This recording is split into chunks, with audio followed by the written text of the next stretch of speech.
right, you may be seated. Mr. Reynal, whenever you're ready.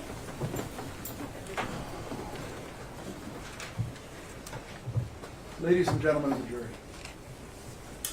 it's an honor to be standing here in front of you again about a week and a half after we first began this trial. These last few days have gone by in a blur for me, and I'm sure they've gone by in a blur for you as well. You have a very, very important decision to make, and I don't envy you that. I don't envy you that. It's going to be hard. And I think the best way that I can help you to make that decision is by superimposing the facts and the law as they were from the court's instructions and from the actual evidence that we heard from the witness stand and that we got in the form of videos and in the form of documents. We are here to discuss actual damages. I'd like you all to remember, before this trial started, the court told you, instructed you, that there are two phases. This is phase one. Now is the time to decide actual damages, actual compensation. I understand that there may be some of you who believe that Mr. Jones needs to be punished for what he did. And you're going to have the opportunity to send that message. But you haven't heard all the evidence yet so that you can send it. You're going to hear more and you're going to retire to deliberate again.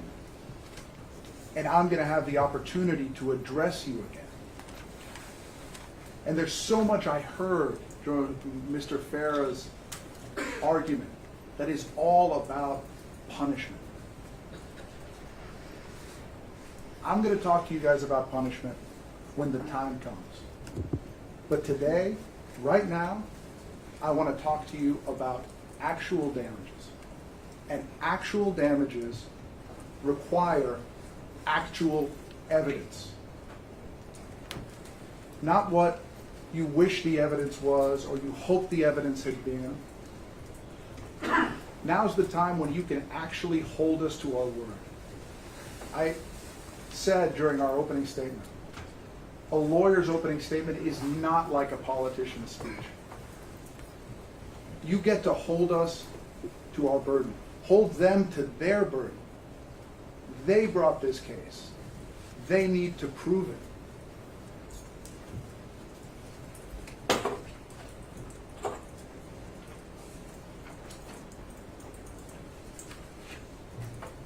On the bottom of every slide you're going to see today is the question in yellow. Where is the evidence? Over the next few minutes, I want to talk about 5 different things. I want to review the facts as we learned them from the witness stand, through the documents, and through the videos. I want to review with you some of the key instructions that the court has already given you and that will guide you in your deliberations. And then I want to review the evidence specifically as it relates to whether Alex Jones caused Neil Heslin and Scarlett Lewis to be harassed. Whether Alex Jones caused Neil Heslin and Scarlett Lewis to suffer mental anguish. Whether Alex Jones caused damage to their reputation. And I prepared this PowerPoint based on the opening statement. It seems to be a bit of a moving target. We had been at 75 million. Now we're at 150 million. There was some suggestion that maybe we should be at 3 billion. So I'm going to have something to say to you all about that. And finally, I want to talk to you about the verdict form, the numbers that we think are appropriate in this case, and what your verdict should be and why.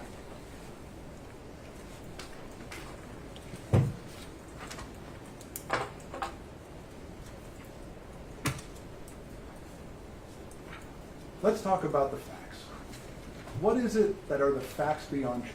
What are the things that we can all agree have been proven through the evidence?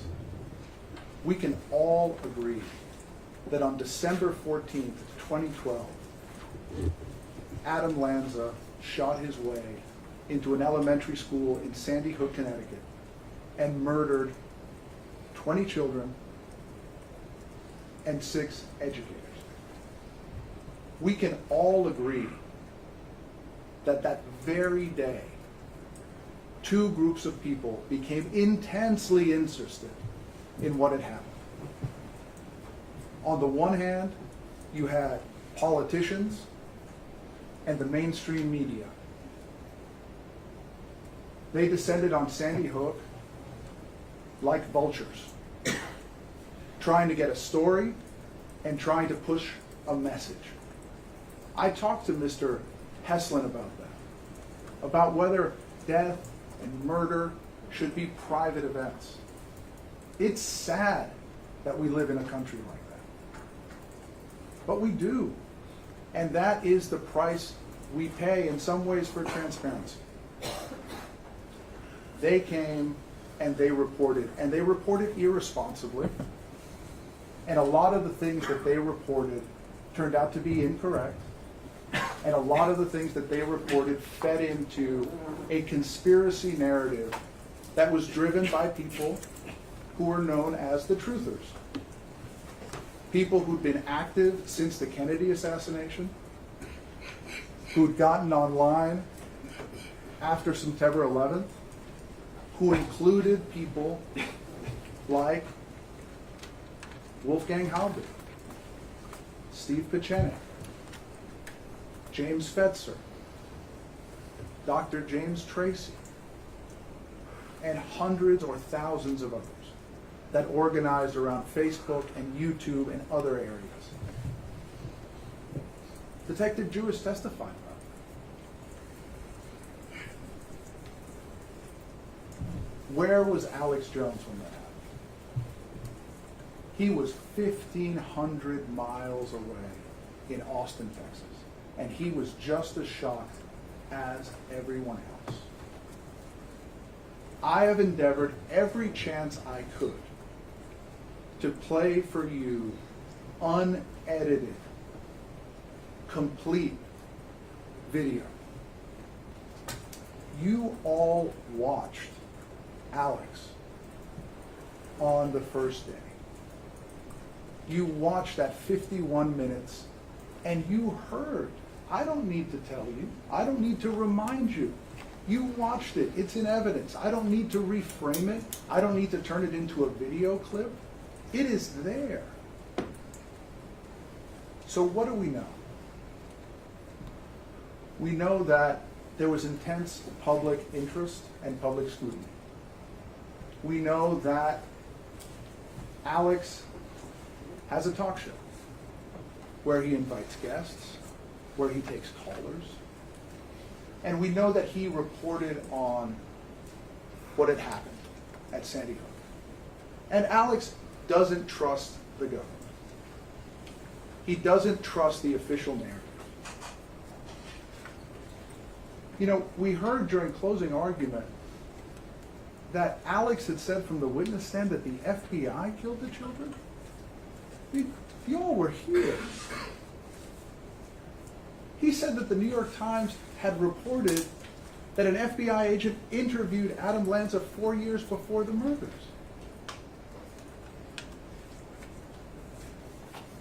We're here about facts that come from the witness stand, not what people wish they had said. So Alex ran with a story, and he made a mistake. He trusted the wrong people. He was going through a difficult time in his life. And he ran with a story that ended up being false. The court has instructed you as to that. At the time, Steve Pieczenik was somebody that he trusted. And Wolfgang Halbig, as far as he was concerned, seemed credentialed. He made a terrible mistake. Okay? But what happens next?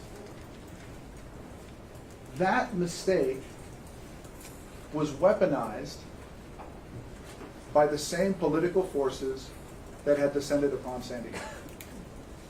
And it was magnified and amplified throughout the 2016 election. I mean, we talk about, it's sad, we talk about people feeding off these children. I mean, politicians, the news media, right? I mean, it's happening everywhere. And so it becomes this election issue, and that magnifies it. And let's get one thing straight, that both Mr. Heslin and Ms. Lewis testified, and is corroborated by Dr. Crouch's patient notes, which are contemporaneous.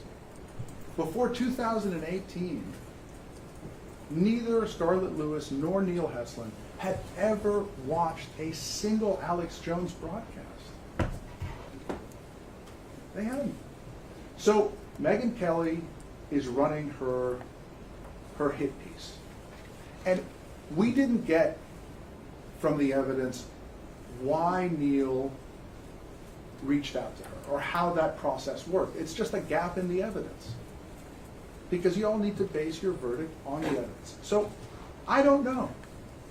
Perhaps it's fair to infer that because of the campaign coverage that had been given to the Sandy Hook event, he felt he needed to reach out. The point is, after that, Alex finds out what's going to happen, and he tries to intervene. He goes on his show, he accuses the mainstream media of perverting what he's saying, what he no longer believes. He reaches out to Neil Heslin, well, to all the Sandy Hook families, right? He never mentions Neil by name. And guess what? Nobody listens. Why doesn't anybody listen? Because Alex's platform isn't that big. He's not Hillary Clinton. He's not Megyn Kelly. When he goes on, not that many people listen. I mean, don't get me wrong, I'm not trying to minimize his platform. He has a platform, but it's not the kind of national platform that they're talking about. And that came through in the evidence. He's got now 80 employees. At the time, he's, 50 employees. And this is not the New York Times. This isn't CNN. This is a talk show in Austin, Texas. So Neil goes on the show, and Owen Schroyer, a young reporter, runs this zero-edge piece. And the court has found that that piece was defamatory. What did we learn from the witness stand? Neither Neil nor Scarlett knew about it. They had no idea about Owen Schroyer's report until almost a year later. And I put it to you that it is fair to infer from the evidence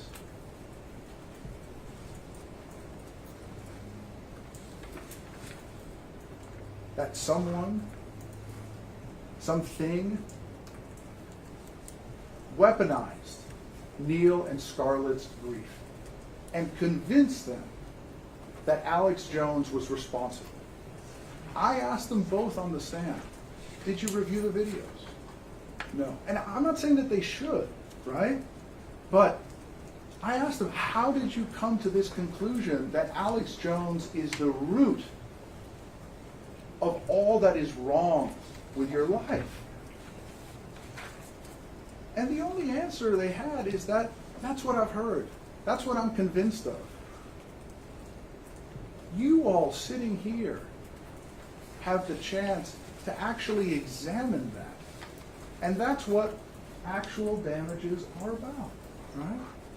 It's about examining whether Alex's actions and his words actually caused harm.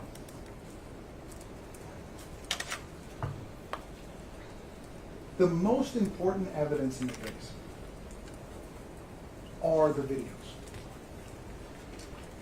right? The complete unedited videos.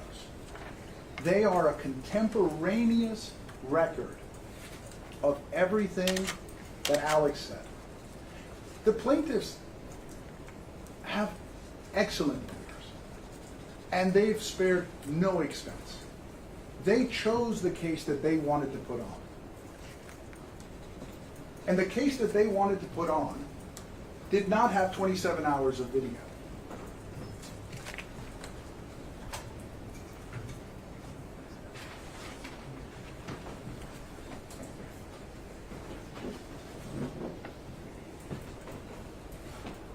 I changed this because it changed during their closing. I did have a nice PowerPoint. I have received some criticism for my flip charts. I hope everybody can see them. Between 2012 and 2018, in evidence, we have 18 hours and 43 minutes of video. What did we get from the witness stand in terms of how much time InfoWars is broadcasting? Alex Jones testified, and so did Daria Karpova, that during the early years it was 7 hours a day, and that went up to 10 hours per day in 2017. If you take 18 hours and 43 minutes and you divide it by the amount of time, 11,947 hours that they were on the air, that gives you 0.16%.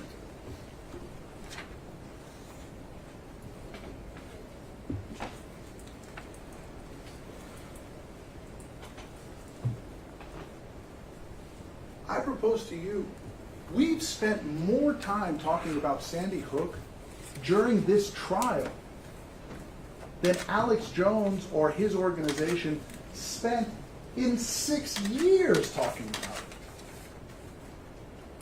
And they want to tell you that that drove people insane? Your Honor, I have to object. For the same reason, we don't know what all the videos are. We've established that. In evidence. In evidence, Your Honor. That's all, but not, we don't know in the world. We don't. Your Honor, I object to the commentary on the evidence. Your job and your instruction from the court is to base your verdict on the evidence that has been admitted and the testimony that we've received. They chose what case to bring. We don't want to be here at all. They have the burden. 0.16%.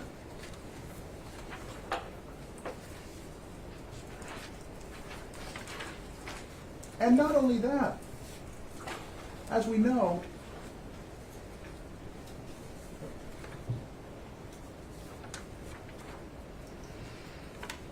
Mr. Heslin and Ms. Lewis, I'm sorry I called them Neil and Scarlett earlier. That might have not been respectful of me, and I apologize for it. Mr. Heslin and Ms. Lewis did not see any of those video broadcasts. They both testified to it. Let's talk about the law. In your jury instructions, there are several pieces that I would like to bring particular attention to. The first,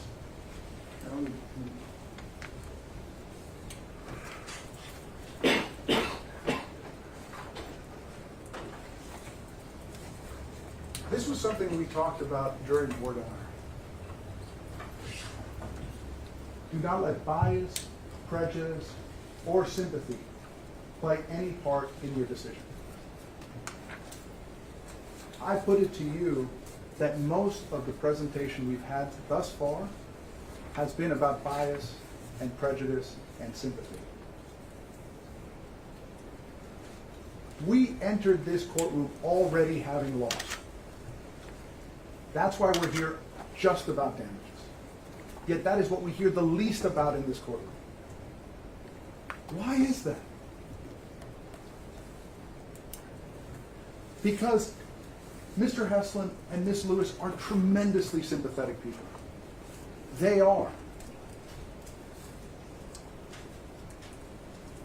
My heart goes out to them for their loss. They are tremendously sympathetic. But that has no role in the dispassionate oath you took to decide this case based on the facts. Similarly, thinking that Alex isn't a good person or hasn't done the right thing, if some of you all think that, should play no role in deciding whether there have been actual damages and to what extent, and whether they have been proven. Because now we can talk about what's been proven.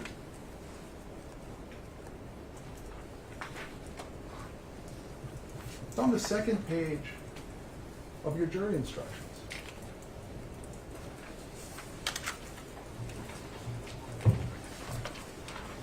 Subpoint 2.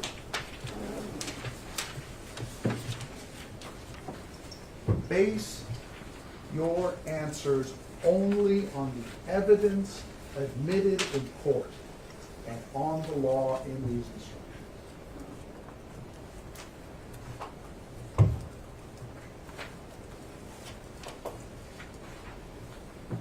Truth may be an amorphous concept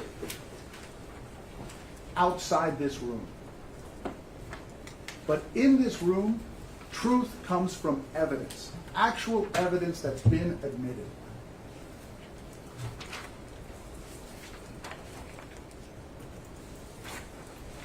This is a long one.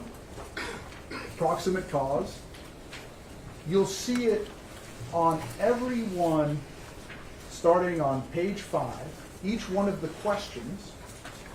The second full paragraph is proximate cause. And I'll give you a moment to read it for yourself before I continue.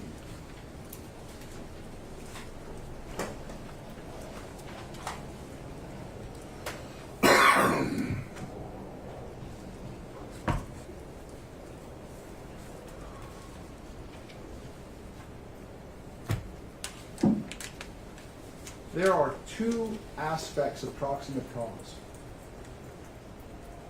that I want to bring particular attention to. One, proximate cause means a cause that was a substantial factor in bringing about the injury. A substantial factor. 18 hours and 43 minutes over 6 years. Reasonable foreseeability. The act or omission complained of must be such that a person using ordinary care would have foreseen that the injury or some similar injury might reasonably result therefrom. Ask yourself, how reasonable is it for a talk show host in Austin, Texas, to believe that 18 hours and 43 minutes of coverage that we have in evidence would cause people to harass Neil Heslin and Star Wars?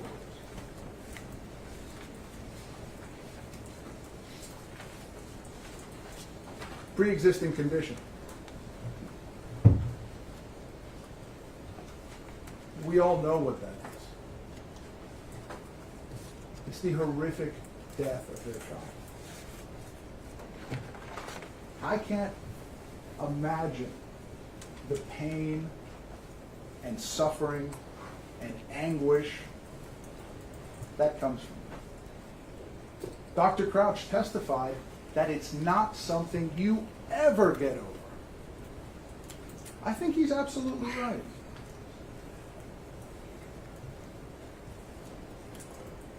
So ask yourselves, take that, when you go back to deliberate, think about that. Think about proximate cause. Think about pre-existing conditions. And follow the evidence as you heard it from the witness stand and as it came in through the videos.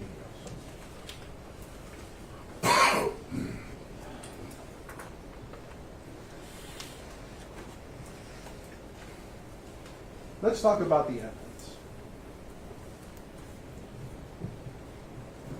You know,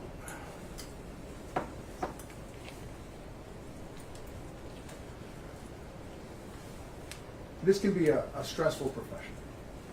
And I I have a hobby. I shoot a bow and arrow. It helps me to just concentrate on one thing and clear my mind of everything else. Now, I go to a range to do that. If I went to my range and shot for a couple of hours, and then sometime later, the owner of the range came to me and said, hey,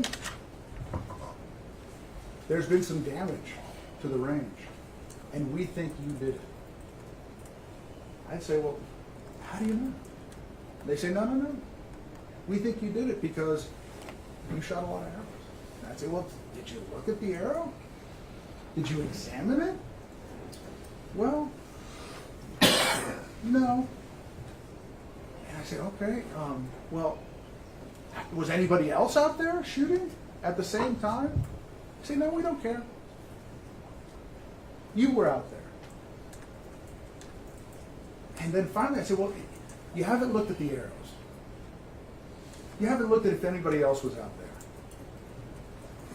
And the answer is, well, someone told us you did. You say, who? Who told you this? Well, I don't know. Right? That's kind of like the evidence we got in this case. Did Alex Jones make these statements? Yes, he did. And he genuinely apologized on the witness stand repeatedly. He said that they fell short. And I heard your questions to him. Are you going to change things? Have you changed things? What are you going to do so that this doesn't happen again? And he answered those questions truthfully. And his employees answered those questions truthfully as well.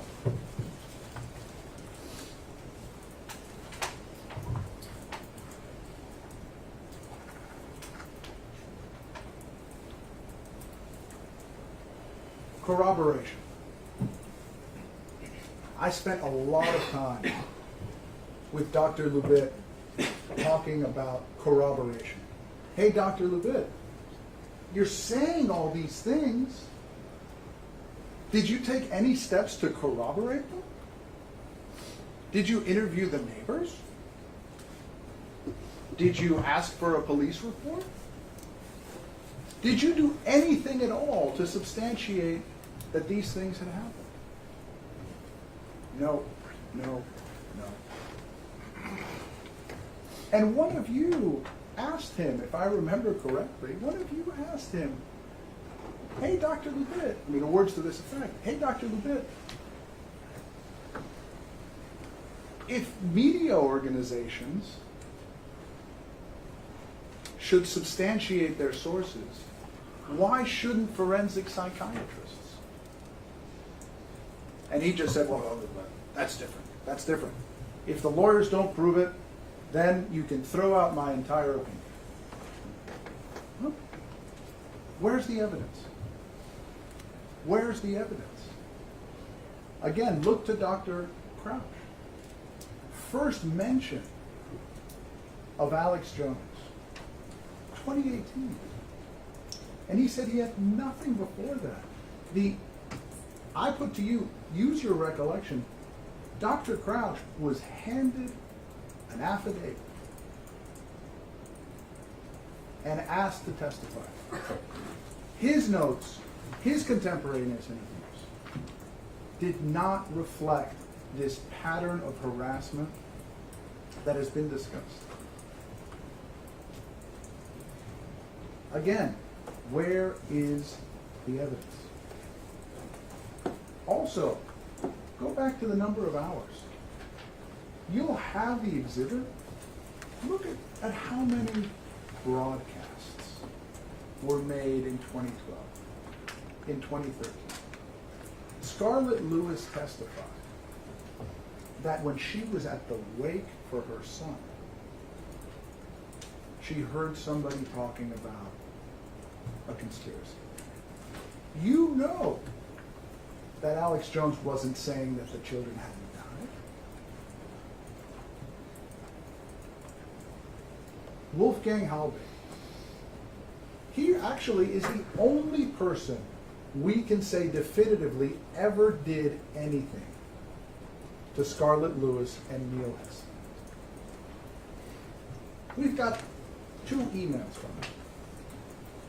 Bear in mind, this is a man who supposedly sent thousands of emails. Where are they? Where are the recordings? We heard testimony that Scarlett Lewis has a sophisticated home security system.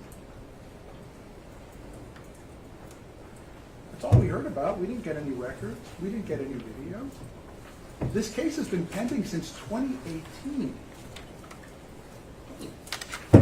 If there were the kind of pattern of harassment that we're talking about, where's the evidence?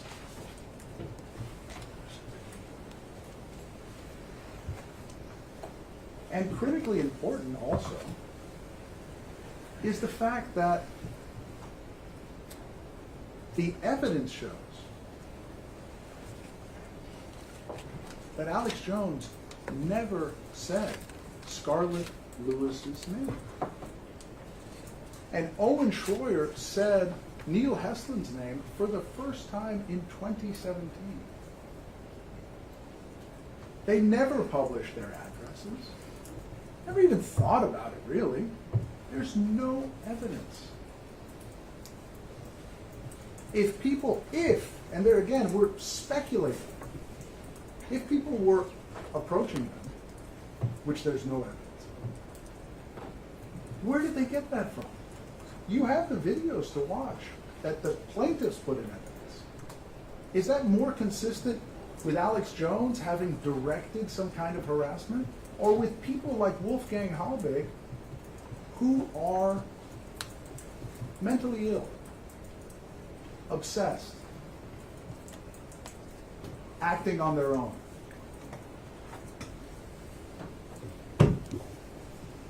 Unfortunately, in a free society, there is risk associated with choice. We live in a community where some people just are unbalanced and are going to take action on their own. Is that reasonably foreseeable to every broadcaster? Most importantly, there was no call to action. Look through the videos. None.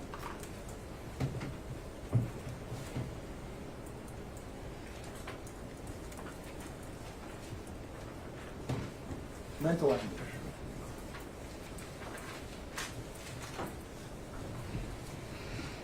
This is where a pre-existing condition comes in, and where you can also ask yourselves, who is responsible for the mental anguish? Is it Alex Jones or is it someone else?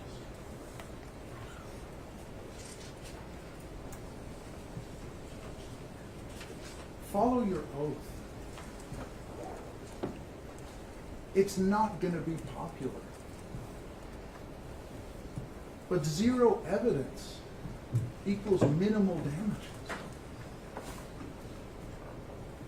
It's just like that auto accident we talked about during voir dire.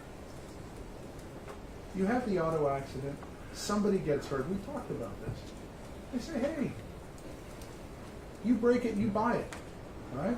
If you lie about somebody and you hurt them, then you pay for it. How do you know? Show me the receipts. Show me the lost wages.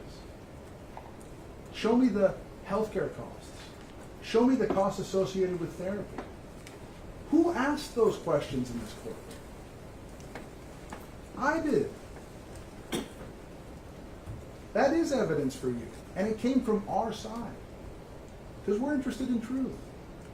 Not in edited video clips and supposition. Remember, you will have an opportunity to decide punitive damages. We are here about actual damages. And you all are smart people. You wouldn't be on this jury if you weren't smart people. We want smart people. We want people who are going to be diligent. People who are going to look at the evidence, who are going to follow their oath to decide the case on the facts.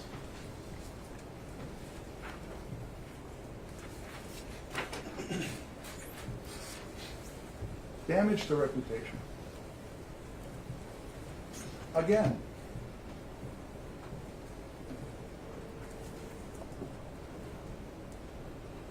where's the lost job opportunity? Where's the credit line that wasn't extended? Where's the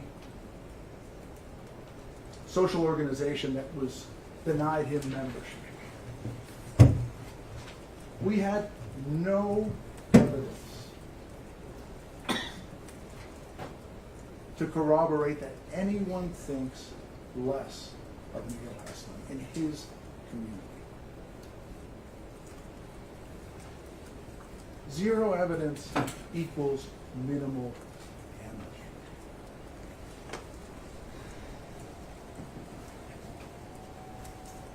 Ask yourself, who's really responsible for these parents' pain? Is it Adam Lanza's mother who bought him the gun? Is it Adam Lanza who murdered her and then murdered 26 children? Is it the mainstream media misreporting the facts and events around Sandy Hook? Is it the truthers who are out there waiting for events like these to happen? Or is it the talk show hosts? Life is complicated. This job is complicated. Think about proximate cause. That instruction that is before every one of those questions. Was Alex Jones' broadcast a substantial factor? And was it reasonably foreseeable to him? I forgot to mention, how about our electoral system that magnified and broadcast? That's not something Alex Jones did. It's something a campaign politician did in order to paint their opponent. What fault do they bear? Megyn Kelly, what responsibility does she have?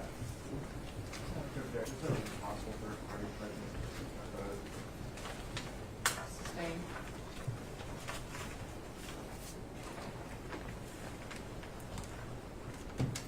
$150 million.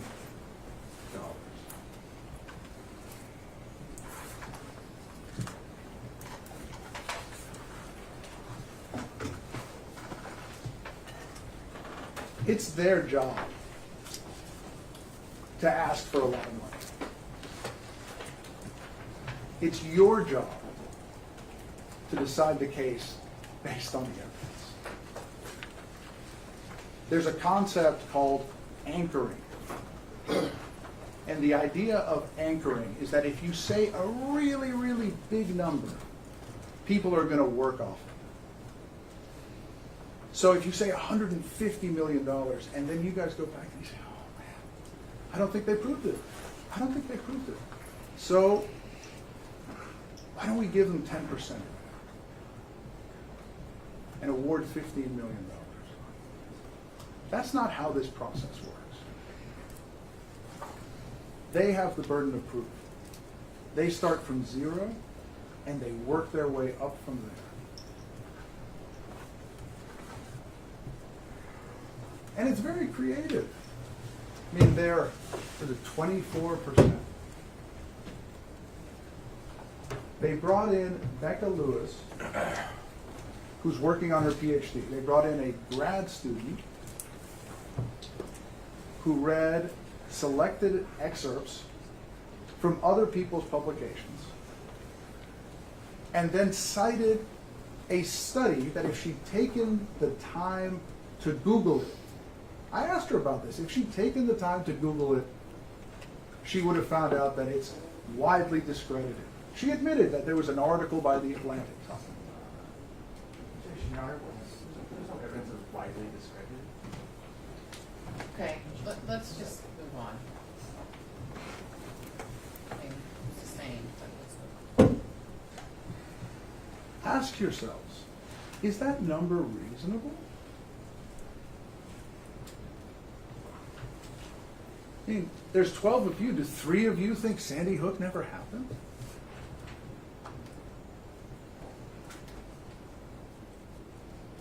It's not reasonable. It's not right.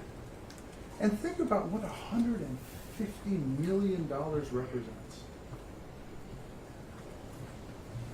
A person making $100,000 a year would have to work for 1,500 years to make $150 million. It would take 18 generations to make $150 million. And that's assuming you didn't spend anything. Let's say you saved half your money. 3,000 years. 32 generations. This isn't a real number. You know, I asked my son about $150 million. And he said, you know, that would weigh 33,000 pounds. The equivalent of 8 fully grown elephants.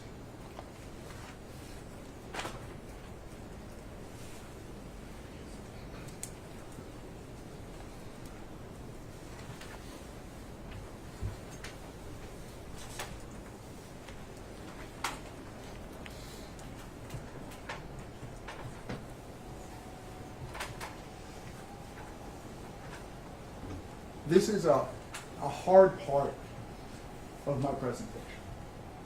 And I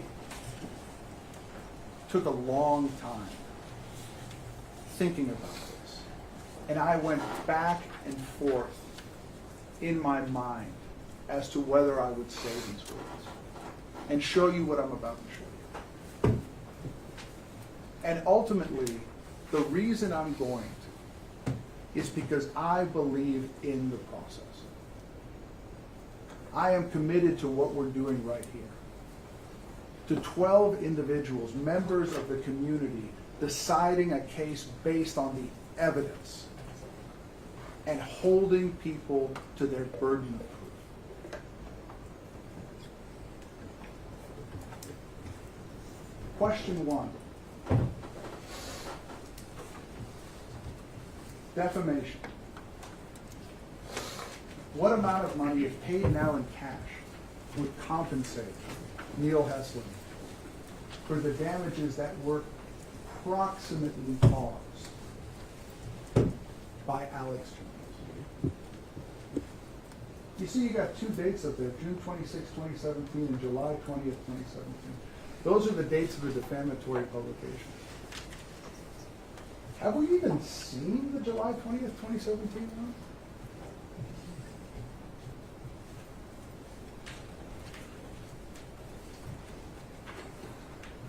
Injury to reputation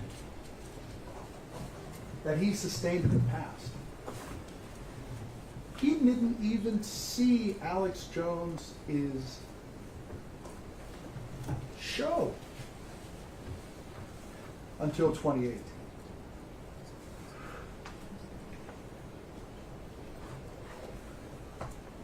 $1. Not proven. Not proven. Injury to his reputation that Neil Heslin will sustain in the future. This trial is being broadcast to the world. I mean, the eyes that we have around us. I think Neil Heslin can walk out of here with his head held high. He's told the world his story. Alex Jones has told the world his story. He sat on that witness stand. Alex Jones did, and said, I believe those children died. I am very sorry for the coverage that we gave. There is no reputational harm going forward. Not proven. Not proven. Mental anguish that Neil Heslin sustained in the past. Proximate cause. Is his mental anguish the result of what Alex Jones did? Ask yourselves. Was he a substantial factor? 18 hours and 43 minutes over 6 years. It's an average of 3 hours per year. That was the evidence they chose to bring. Not proven. I don't like this, but this is what the law requires. And you'll have your chance if you want to punish Alex Jones. You'll have your chance. Mental anguish and reasonable probability that Neil Heslin will sustain in the future.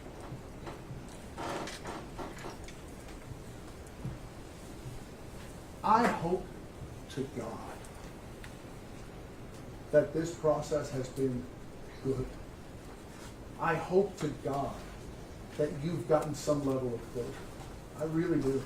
Both of you.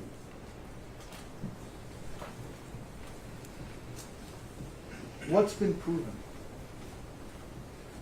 Ask yourselves, what's been proven? Caused by Alex Jones.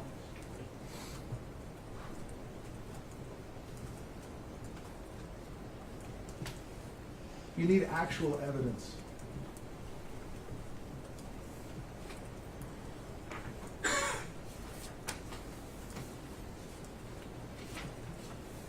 I'm not going to belabor the point. These are repetitive. Question number 2 relates to intentional infliction of emotional distress.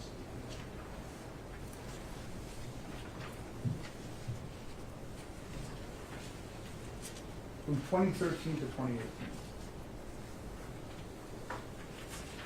First paragraph. He never even watched his videos.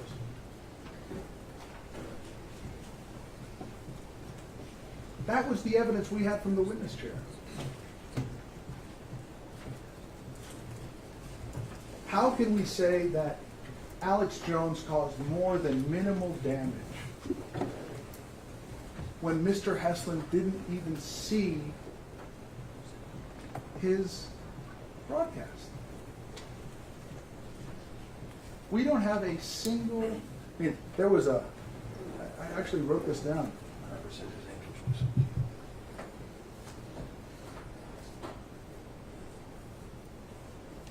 The plaintiff's attorneys referred during their closing to harassment online. Do you recall what Neil Heslin said about how much he likes computers? I do. He said he doesn't even like his cell phone. He's not a computer guy. What type of online harassment are we talking about? Was that proven? Is there actual evidence of that? No.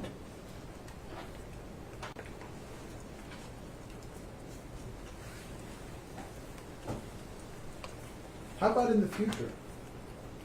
Ask yourselves, what are we doing? I said before, I hope there is closure. I hope this sordid, sad story comes to an end in the next couple of days, after you come back with your verdict on punitive damages. But there's been no evidence that there will be future mental anguish that was caused by Alex Jones.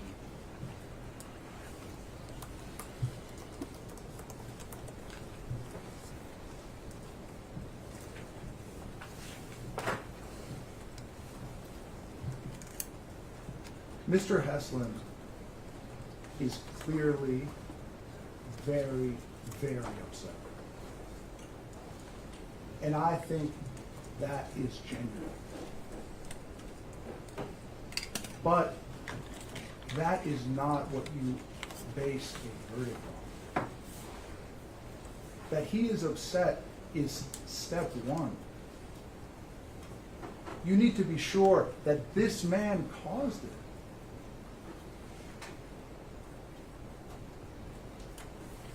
Scarlett Lewis, 2013 to 2018. No contemporaneous records. She testified that she spent at least, I think, $50,000 in therapy. No contemporaneous records.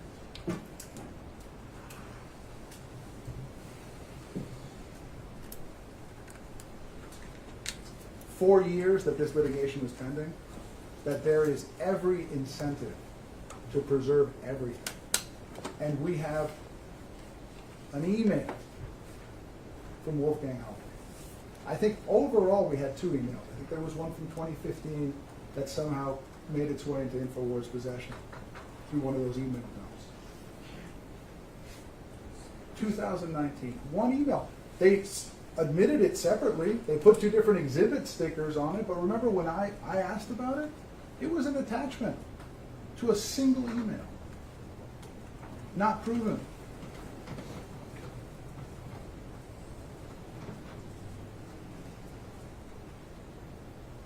Future mental anguish damages. Not proven.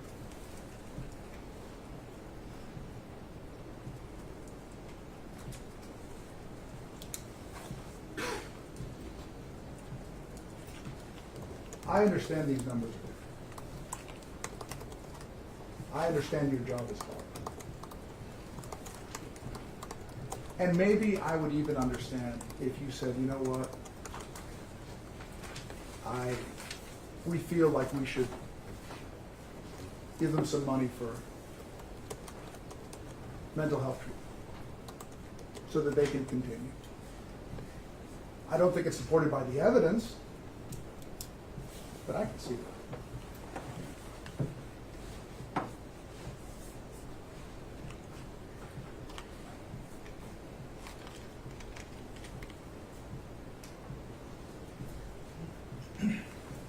The evidence shows that plaintiffs have been victimized 4 times.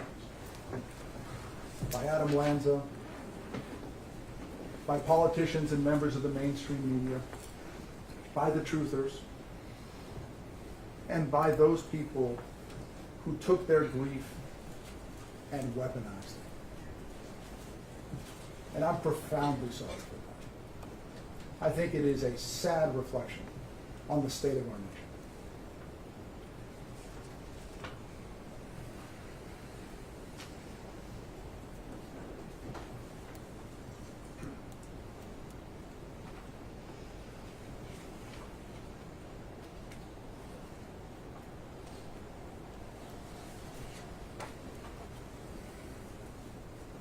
There's a couple things that came out during Mr. Farah's closing argument that I think are worth addressing because I don't want there to be any confusion. Mr. Farah made reference to Wolfgang Halbig's disgusting Super Bowl picture from, if you look at it, odd.tv. I elicited from several witnesses that picture never made its way onto the video. There is a line in the videos where it says Sandy Hook children perform at Super Bowl. It's in 2013. We had evidence that they did perform at the Super Bowl. And InfoWars covered. Look a couple before there. I think you have one that's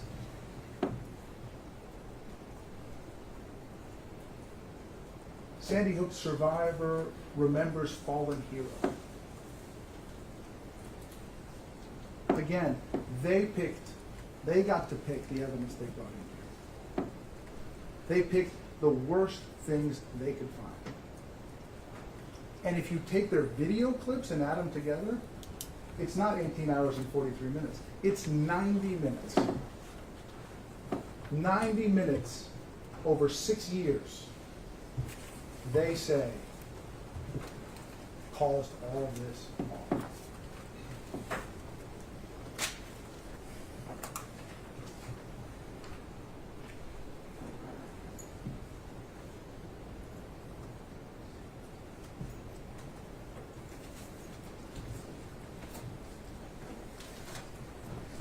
Alex Jones may not be to your particular taste,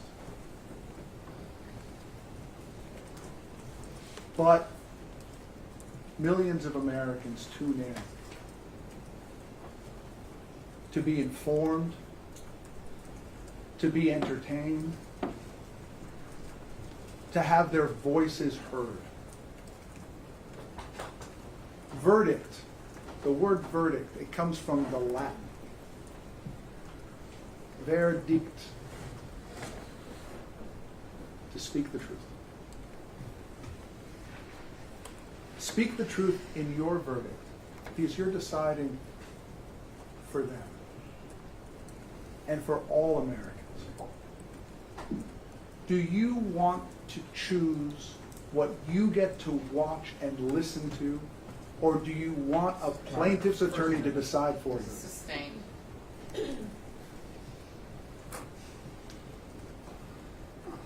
There was a Lutheran minister named Martin Niemöller in the 1930s. And he was imprisoned in a concentration camp.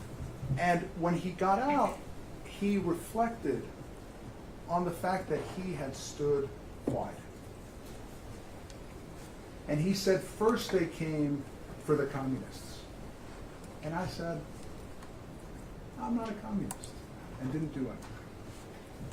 Then they came for the trade unionists. And I said, I'm not a trade unionist. Then they came for the Jews. And I said, I'm not a Jew. And when they came for me, there was no one left. It's been an honor to talk to you, to present our side. I look forward to addressing you again on the issue of punitive damages. I have a lot to say about what the right number is. And I look forward to that opportunity. Thank you. All right, I think we probably need another very short break. Remember all of my instructions. Let's try to keep it to 10 minutes, please. All rise.